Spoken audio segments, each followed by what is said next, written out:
staying in the United States, the high-stakes debate between Donald Trump and Kamala Harris is only a week away. There are reports that Kamala Harris will spend at least 5 days in the lead-up to it preparing intensely. How do you think she'll go? I think she's going to be much better than she has been. I mean, people were really disappointed, Gabriella, that she only spoke for 27 minutes instead of, I suppose, an hour or so.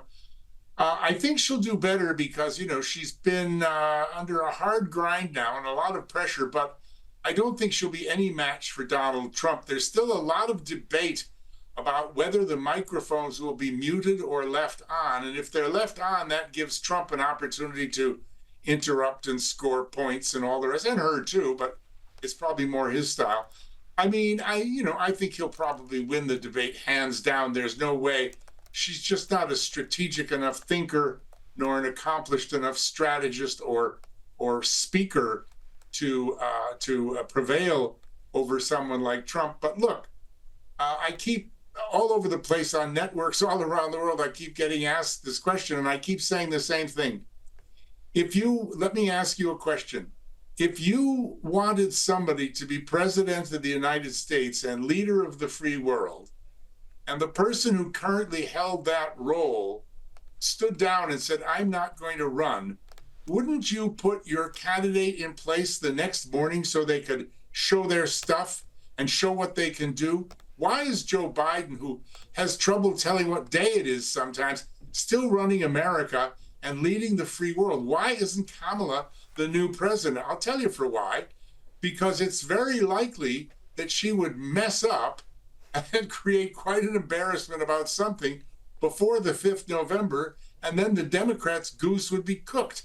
There's already enough stuff coming out about their links to China and all sorts of other stuff, which is going to not do them a lot of good. And if Kamala just put her foot wrong and said one wrong thing, which she's very likely to do, that would be it for them. But I just think it's amazing that he's still running the country and she's standing there.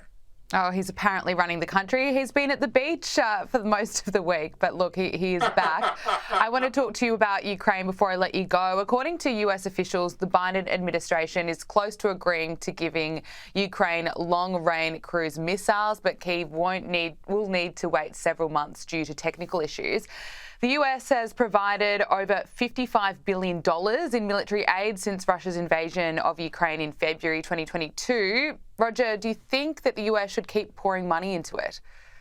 No, I don't. I don't think anybody should. And I know a lot of people disagree with me, but, all the geopolitics experts that I know, and that's quite a few, are now saying, if this was happening a year ago, bravo, but it's too late. It's time to negotiate. The Ukraine is at best creating a bargaining chip by their invasion of Russia. They are at best, by all these efforts, creating just a bargaining chip. They're not going to win. It's time to end this and negotiate. This war is ridiculous to keep carrying on. Some people are calling it Zelensky's ego trip. I'm not sure about that. That might be a bit extreme.